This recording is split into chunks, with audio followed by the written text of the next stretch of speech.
Olá! Hoje no mundo político, o Brasil lidera o ranking de mortes por Covid no mundo. Por que chegamos a esse ponto? Há como deter a escalada? E também há caminho para acelerar a compra da vacina?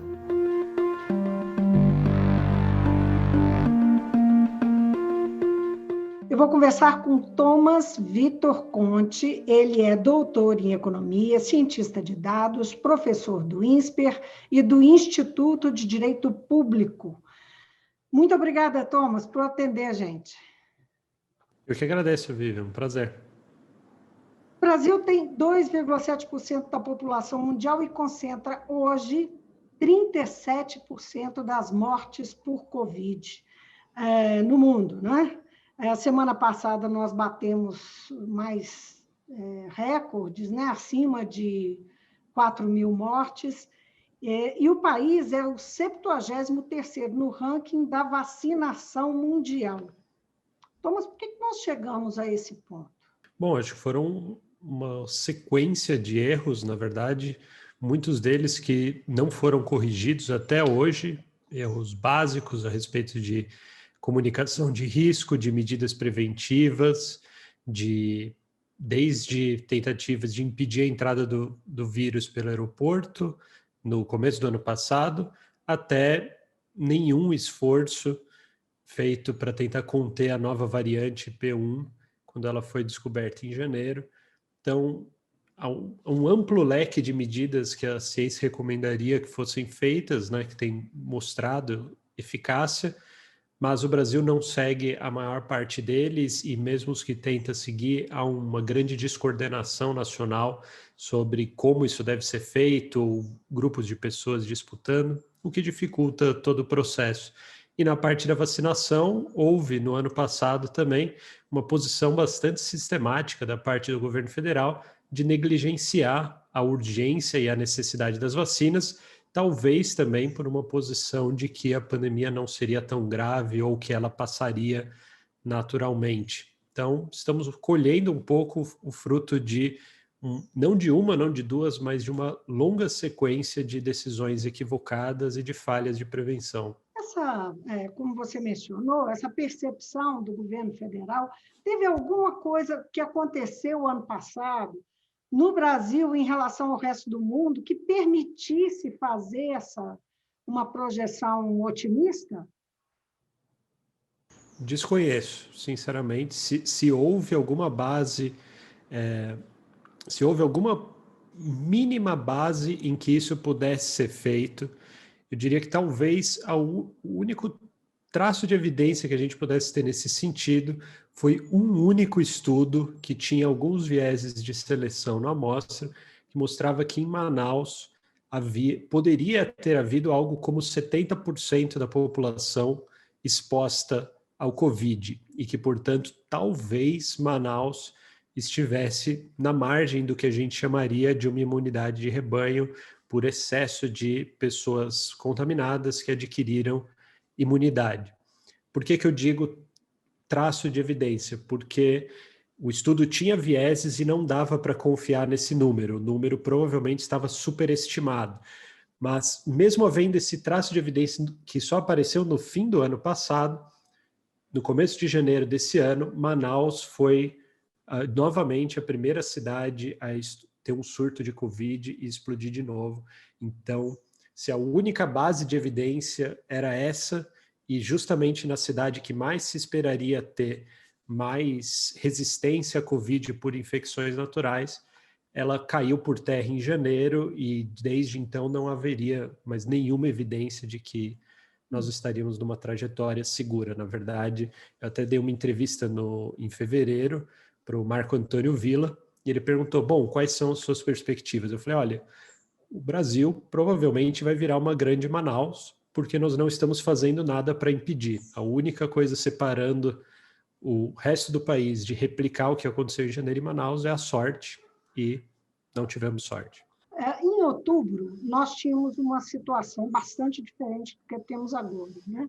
Nós tivemos um pico lá pela metade do ano e depois um refluxo, e em que pese que os cientistas, infectologistas alertavam para uma segunda onda e para um início de ano complicado, o governo, especialmente o governo federal, fez uma leitura de que a pandemia já estava passando, né? E, ao longo de todo o ano, nós tivemos o que a gente chama de guerra de narrativas. O quanto essas percepções, essas manifestações e essa guerra de narrativas foi um dado que pressionou a situação, que levou ao momento que nós estamos vivendo agora. Bom, nós não temos um dado que possa ser apontado precisamente que responda essa pergunta, mas nós temos algumas hipóteses e algumas evidências sugestivas de que isso pode ter sido, sim, muito prejudicial. Vou destacar duas delas.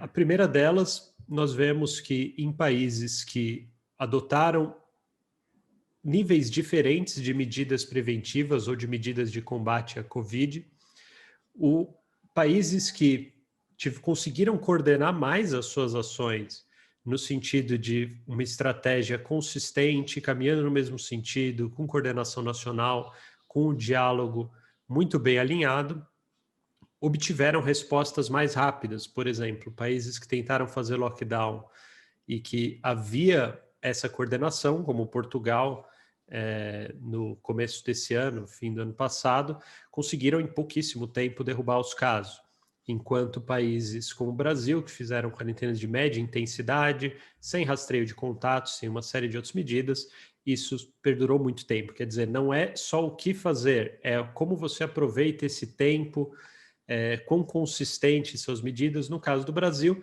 nós temos essa guerra de narrativas, ou uma parte substantiva da população que sistematicamente acredita que o vírus não é perigoso, ou que já existe uma cura pronta, ou que se trata de uma grande conspiração, ou que máscaras não funcionam.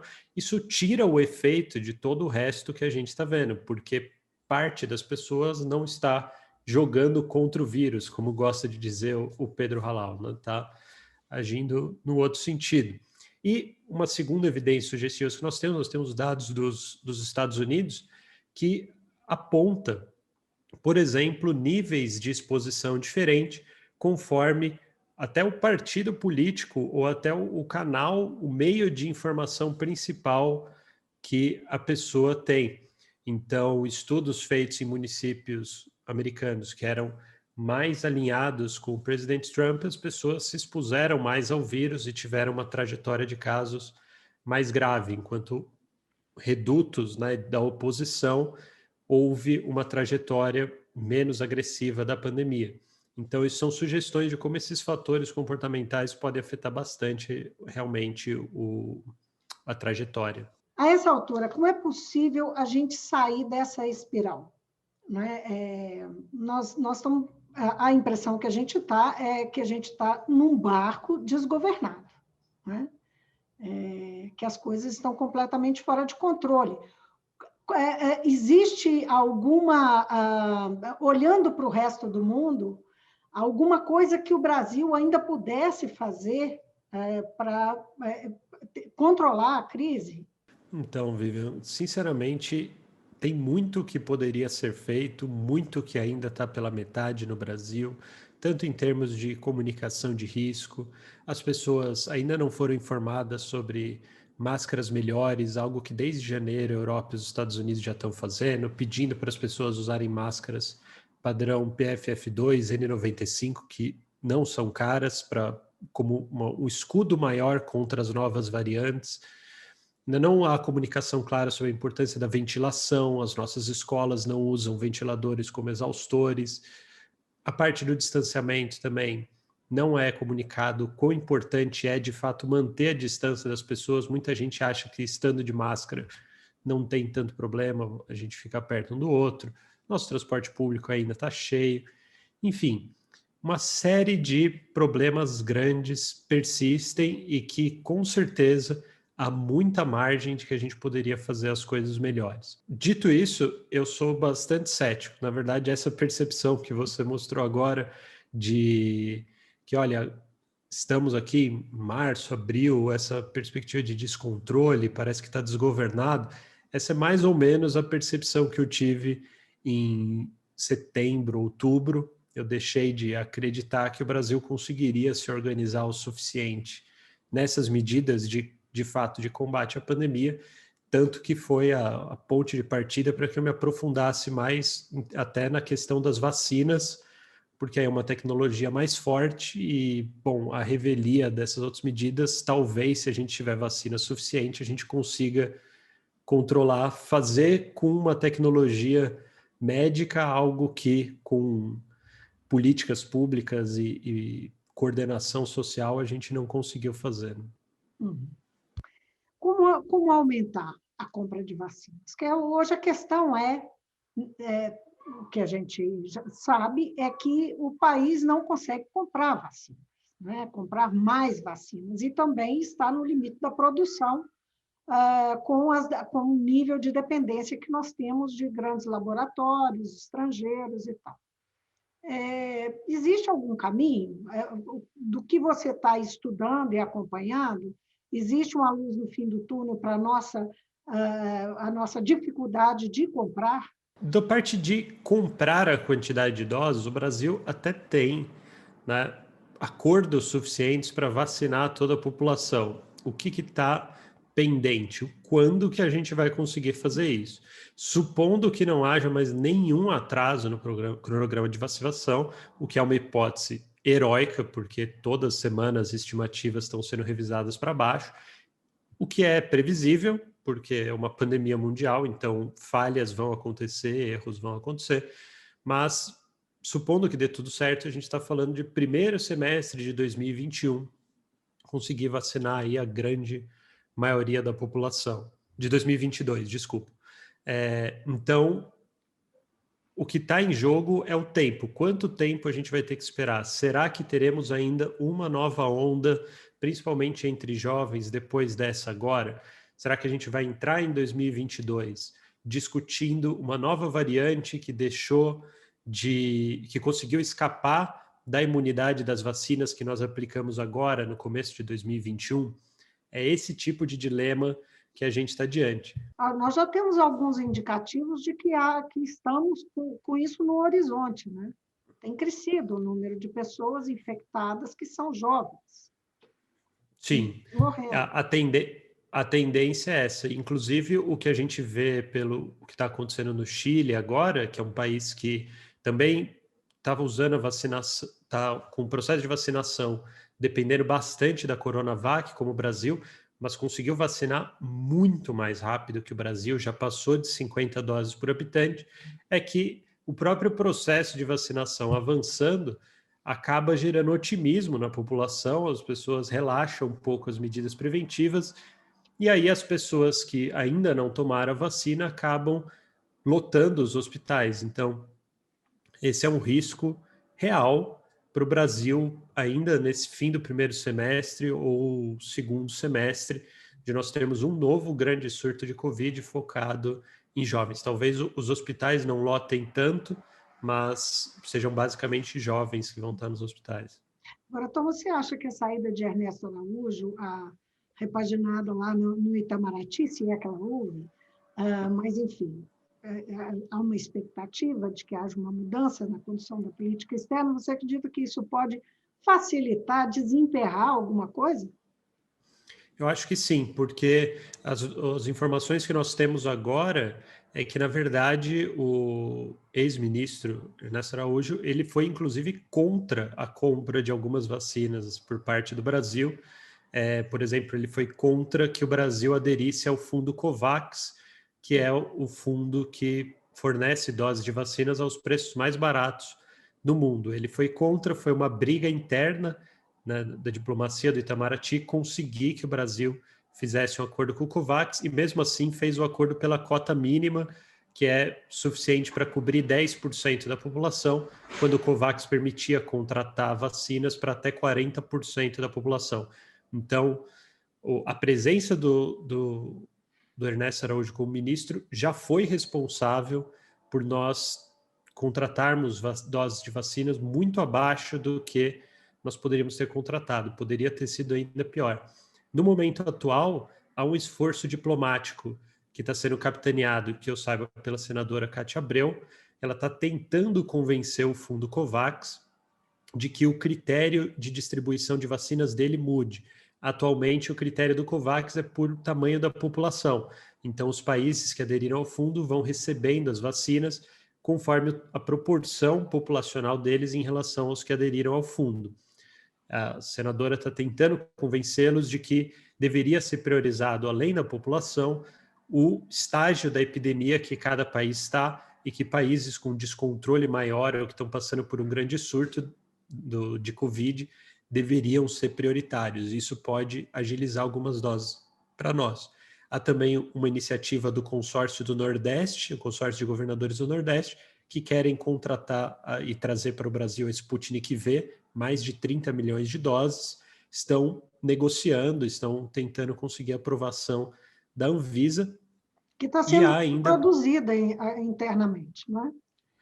Parte dela, sim. A vacina da Sputnik são dois adenovírus diferentes. Parece que só um deles seria produzido em solo nacional. Então, metade das doses viriam da Rússia e metade das doses poderiam vir do Brasil.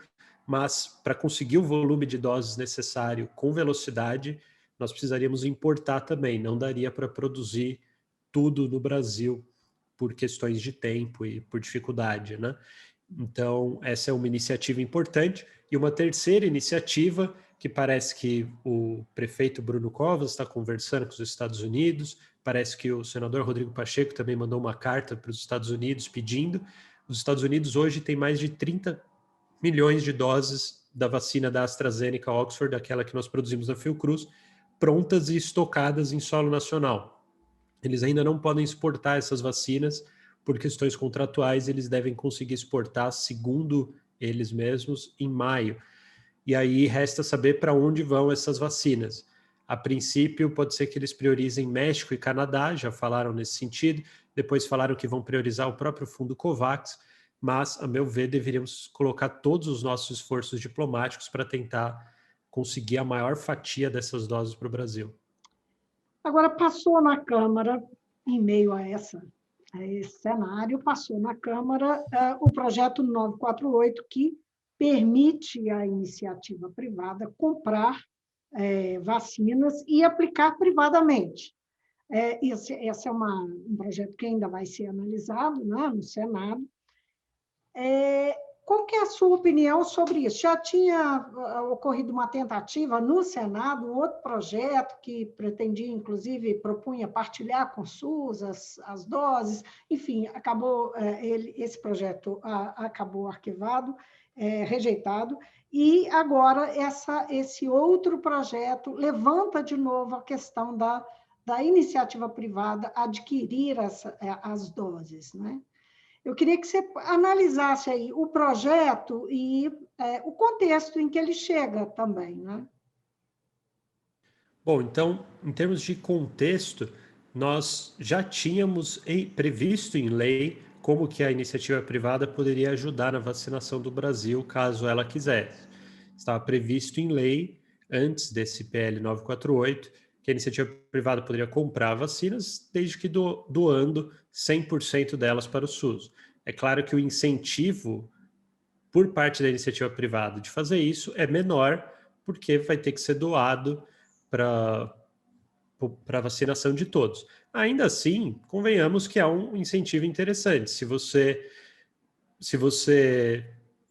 tiver lá um orçamento de 10 milhões de reais para gastar com publicidade, dificilmente algo vai te colocar em todos os jornais do país, tal como comprar vacinas e ajudar no esforço de vacinação para o Brasil. Claramente faria muito bem para a imagem de qualquer grande empresa ajudar nisso. Poderoso.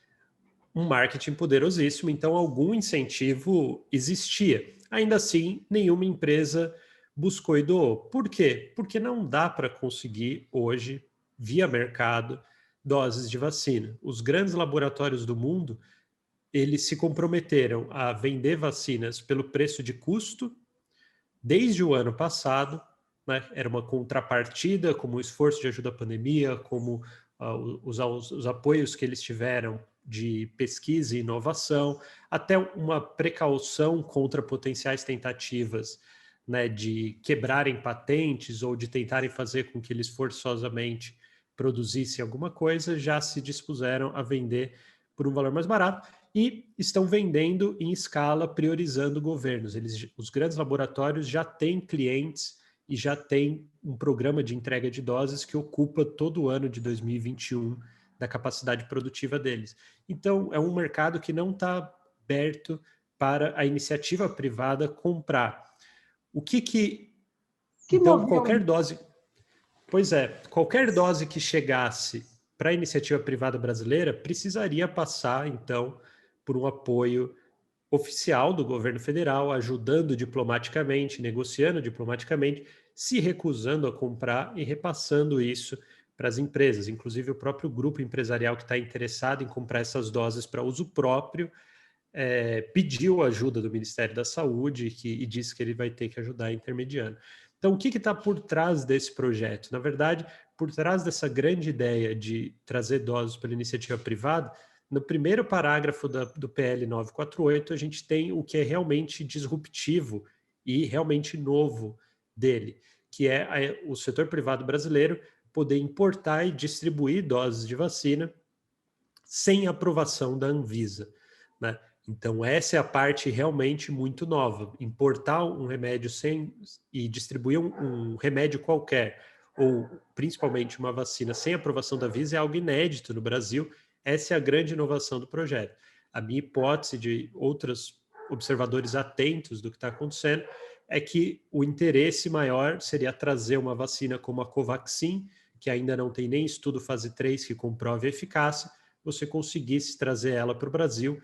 No PL 948, eles dizem que basta ter qualquer tipo de aprovação em basicamente qualquer país do mundo que o setor privado brasileiro conseguiria importar. Essa vacina, que não tem estudo fase 3 ainda, não sabemos a eficácia, só tem aprovação emergencial na Índia, mas aí, pelo PL, seria possível trazer para cá, e aí estaria correndo pela iniciativa privada uma vacina que não pode ser usada no setor público por não ter aprovação da Anvisa.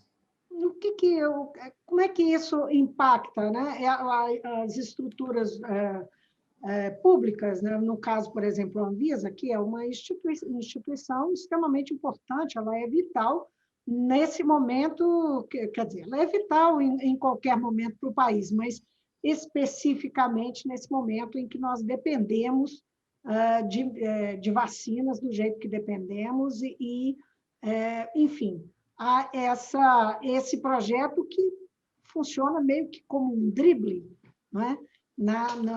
Nas funções da Anvisa, né? Pois é, acho que temos que trabalhar com cenários, porque a versão definitiva da lei ainda não está aprovada e não está vigente no país. É muito provável que essa lei seja declarada inconstitucional. Então, se ela passar nos termos que está, por ela permitir, né, essa desautorização da Anvisa com respeito à importação e distribuição de vacinas, é muito provável que ela seja, se ficar com a redação que está agora, é muito provável que ela seja tida como inconstitucional e não possa valer. Se de alguma forma conseguirem que elas entre em vigor do jeito que está e não seja declarada inconstitucional, acredito que podemos ter vários cenários. Por exemplo, a PL 948 diz que metade das doses devem ser doadas para o SUS. Elas não vão poder ser doadas para o SUS, porque não vão ter aprovação da Anvisa. Ou se forem doadas, o SUS não vai poder usar. Pode ser que depois de entrarem aqui, os importadores entrem com um pedido na justiça para que não precisem doar, porque o setor público não pode usar a vacina. Pode ser que entre até com um novo PL para conseguir vender essas doses extras. Não sabemos, fica tudo em aberto. Seria algo realmente excepcional a gente ter uma vacina sem aprovação da Anvisa, correndo em paralelo e vacinando pessoas fora do PNI, enquanto o PNI está nessa relativa lentidão e no aguardo de doses de vacinas que tenham comprovação de eficácia, aprovação da Anvisa. Seria algo realmente muito inédito e muito fora da experiência brasileira. Os empresários, só para não deixar de dizer, como que eles defendem, assim, a grosso modo, eles argumentam que desafoga o SUS e permite acelerar a fila da vacina, porque vai e também vai vacinar gente que tem capacidade produtiva e que tem que trabalhar presencialmente, não é? Só para a gente fechar essa conversa e passar para frente, como é que você vê esses argumentos?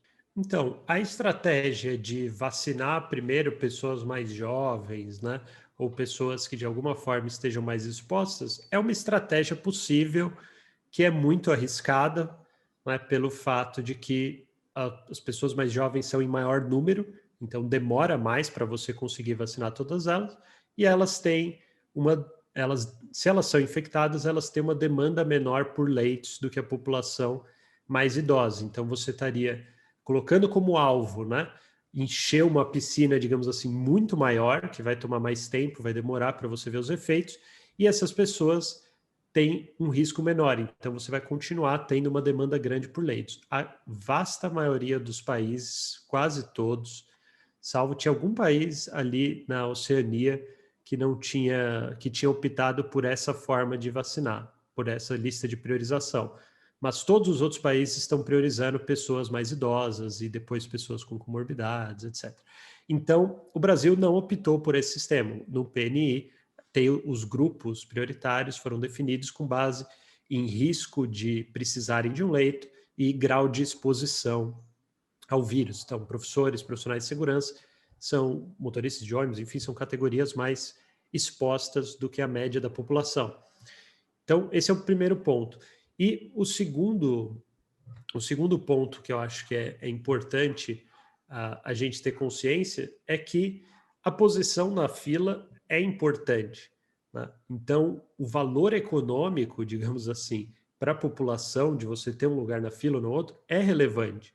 Quando eles dizem, né, que vão trazer as vacinas para cá e que essas vacinas vão apenas agregar, seria verdade se essas vacinas estivessem amplamente disponíveis no mercado internacional, se fosse fácil realizar essa compra, se eles conseguissem fazer isso sem precisar do apoio do próprio Ministério da Saúde, mas não é o caso. Essas vacinas não é qualquer empresa que vai conseguir comprar.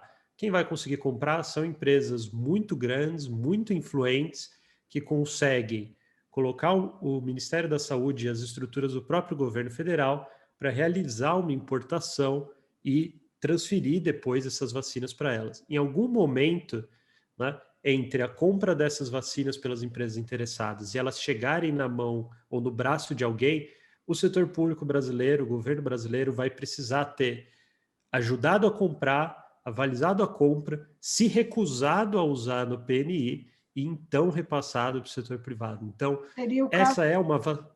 seria o caso Desculpa. do próprio Ministério da Saúde e o próprio governo furando a fila do PNI. Exatamente, exatamente. No contexto atual, é impossível uma vacina chegar na mão do setor privado sem que o governo tenha renunciado o uso ele próprio.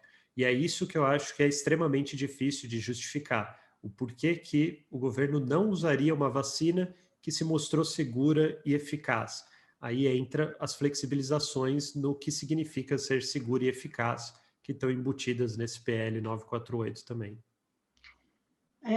Thomas, no Senado, a CPI da Covid deve ser instalada amanhã, não é? Uma apuração de responsabilidades está gerando aí uma tensão política em Brasília, envolvendo o Planalto, o Congresso, especialmente o Senado. Como é que você acredita que essa CPI pode eventualmente influenciar por ações mais eficazes e mais consequentes do poder público? Eu tenho poucas esperanças nesse sentido, mais pelo minha descrença geral nos rumos que o país está tomando já faz alguns meses. Mas eu acho extremamente importante essa CPI e pressionei, inclusive, falei publicamente em defesa da CPI mais de uma situação.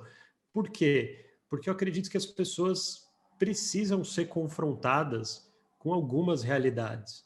E o fato é que o Brasil foi muito irresponsável, muito negligente com a gestão da pandemia, não durante alguns meses, enquanto a gente ainda estava aprendendo sobre a Covid, mas mesmo depois de um ano inteiro sendo exposto a países que deram certo, sendo exposto a todo tipo de informação, insiste-se nisso. Então, eu acredito que é preciso dar visibilidade para tamanha negligência, para tamanha falta de responsabilidade e até mesmo malícia de algumas ações que foram feitas, como uma como uma campanha anti-vacina que foi chancelada no nível do governo federal. Então, acho que essas coisas precisam vir a público, as pessoas precisam falar sobre isso abertamente. Acho que ainda há muito um encanto no Brasil de que o que está acontecendo é um duelo de narrativas, e não que objetivamente foram tomadas muitas ações equivocadas, negligentes ou até maliciosas na gestão disso tudo. E eu acho que é preciso de uma CPI para a gente enfrentar essa realidade. Seja lá o que vai dar como resultado, a gente tem que olhar de frente para isso. No mínimo, debate. No mínimo, debate, exato. Thomas, muitíssimo obrigada pela boa conversa. Eu que agradeço, Vivi, um prazer enorme. Conversa. Vamos aguardar, a CPI deve ser instalada amanhã no Supremo Tribunal Federal. Também deve se posicionar na quarta-feira, né, no plenário, não é? Todos os ministros ali reunidos, para, enfim, manter a decisão sobre essa CPI, porque foi o ministro Barroso que determinou que ela fosse aberta, né, diante de um impasse no Senado. Então, vamos aguardar esses acontecimentos que temos aí pela frente nessa semana. Vai ser uma semana movimentada. Vai mesmo.